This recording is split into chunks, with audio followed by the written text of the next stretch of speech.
میرا نام حمزہ ہے، میں پاکستان سے ہوں، عمر 20 سال ہے اور میری زندگی ہمیشہ سیدھی لکیر میں نہیں چلی، مگر میں نے کبھی شکایت نہیں کی۔ میں راولپنڈی کے عام سے محلے میں رہتا تھا۔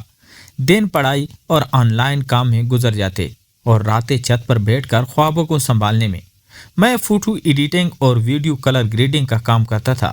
دنیا کے مختلف لوگوں کے پروجیکٹس آتے تھے مگر سب صرف اسکرین تک محدود رہتے۔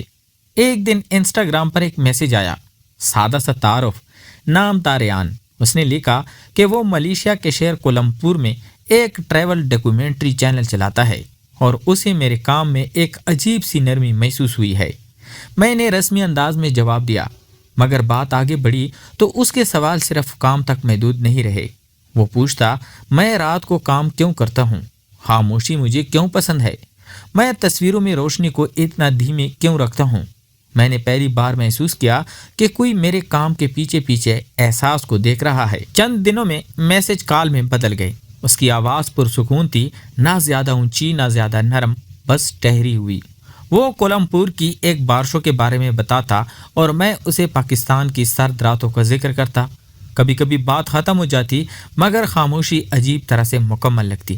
ایک رات اس نے کہا کہ وہ چاہتا ہے میں اس کے ساتھ کچھ وقت کام کروں۔ وہ مجھے ملیشیا بلا سکتا ہے قانونی طریقے سے۔ میں دیر تک چھت پر بیٹھا رہا، موبائل ہاتھ میں تھا مگر دل کہیں اور۔ گھر والوں سے بات کی تو سوال بھی تھے اور خاموش دعائیں بھی۔ ریان نے خود سب انتظامات کی تفصیل بھیجی، ویزا، رہائش، کام، ہر چیز صاف تھی۔ انہی دنوں ہماری باتوں میں ایک بدلاؤ آیا۔ اب وہ میرے دن کے آغاز اور رات کے اختتام کا حصہ بن گیا تھا۔ ویڈیو کال پر پہلی بار ہم نے ایک دوسرے کو دیکھا۔ وہ مجھ سے تھوڑا بڑا تھا، چہرے پر ہلکی سی داڑھی، آنکھوں میں عجیب سی شفافیت۔ میں نے مسکرا کر کہا کہ میں ویسا ہی ہوں جیسا میں نے سوچا تھا۔ میں نے پہلی بار کسی کے سامنے نظریں نہیں چرائی۔ روانگی سے ایک رات پہلے اس نے بس اتنا کہا کہ جب تم یہاں آؤ گے تو شہر تمہیں آہستہ آہستہ قبول کرے گا، جیسے میں کر رہا ہوں۔ کولمپور پہنچتے ہی ہوا میں نمی تھی، روشنی مختلف تھی۔ ایئرپورٹ پر ریان کو دیکھ کر دل بے وجہ تیز ہو گیا۔ وہ مسکرایا، ایک رسمی سا ہاتھ ملایا، مگر اس لمس میں عجیب سا سکون تھا۔ گاڑی میں وہ شہر دکھاتا رہا، بلند عمارتیں، سبز پہاڑ اور بارش کے بعد کی سڑکیں۔ میں کھڑکی سے باہر دیکھتا رہا مگر اصل منظر اس کی آواز میں تھا۔ ابتدائی دن کام میں گزر گئے، لوکیشن، شوٹس، ایڈیٹنگ، رات دیر تک لیپ ٹاپ۔ ریحان ہر وقت میرے قریب نہیں رہتا تھا مگر ہر بار جب میں سر اٹھاتا وہ کہیں نہ کہیں موجود رہتا۔ کبھی کافی لا دیتا، کبھی خاموشی سے میرا کام دیکھتا۔ ایک شام شدید بارش میں ہم ایک کیفے میں بیٹھے، شیشے پر بوندیں پھسل رہی تھی۔ میں نے کہا کہ کچھ لوگوں کے آنے سے جگہ بدلتی نہیں مگر دل بدل جاتا ہے۔ میں نے جواب نہیں دیا مگر اس لمحے دل نے پہلی بار خود کو بے نقاب محسوس کیا۔ وقت گزرتا گیا، ہم ساتھ ہنستے، ساتھ تھکتے، کبھی اختلاف بھی ہوتا مگر بات کبھی تلخی تک نہیں جاتی۔ ایک رات چھت پر بیٹھے شہر کی روشنی دیکھتے ہوئے اس نے پوچھا کہ کیا میں خود کو یہاں اجنبی محسوس کرتا ہوں؟ میں نے کہا کہ شہر نیا ہے مگر احساس نہیں۔ وہ خاموش ہو گیا، تھوڑی دیر بعد بولا کہ شاید اسی لیے وہ مجھے روکنا چاہتا ہے۔ اس ایک جملے نے میرے اندر کچھ بدل دیا۔ کوئی وعدہ نہیں، کوئی دباؤ نہیں، بس ایک سچ جو ہوا میں معلق تھا۔ میں اس رات دیر تک سو نہ سکا، دل میں ایک انجانا سا خوف اور ایک نرم سی خوشی ساتھ ساتھ چل رہی تھی۔ اگلے دن وہ معمول کے مطابق کام میں مصروف رہا مگر اس کی نظریں بدل چکی تھی اور میری خاموشی بھی۔ ہم دونوں جانتے تھے کہ جو شروع ہو چکا ہے وہ پیغام یا کال سے آگے نکل آیا ہے مگر ابھی اس کا نام لینا ضروری نہیں تھا۔ کولمپور کی بارش میں روشنیوں کے بیچ ایک احساس آہستہ آہستہ دل میں جگہ بنا رہا تھا اور میں جانتا تھا یہ آغاز ہے، اصل قربت، اصل امتحان اور اصل فیصلہ ابھی باقی ہے۔ کولمپور کے دن تیزی سے گزرنے لگے۔ ہر لمحہ ریان کے ساتھ کچھ نیا سیکھتا۔ کبھی وہ مجھے شہر کے چھوٹے بازاروں میں لے جاتا، کبھی ساحل کے کنارے جہاں پانی اور ہوا میرے دل کی تیز دھڑکن کے ساتھ کھیلتی۔ ایک شام ہم سمندر کے قریب بیٹھے تھے، سورج غروب ہو رہا تھا اور پانی کے رنگ میں سرخی اور سنہری روشنی گل رہی تھی۔ ریحان خاموش تھا۔ میں نے پوچھا کہ اس خاموشی کا مطلب کیا ہے؟ اس نے آہستہ سے کہا کہ وہ شاید ایک دن مجھے اپنا سب کچھ بتا دے مگر ابھی وقت نہیں آیا۔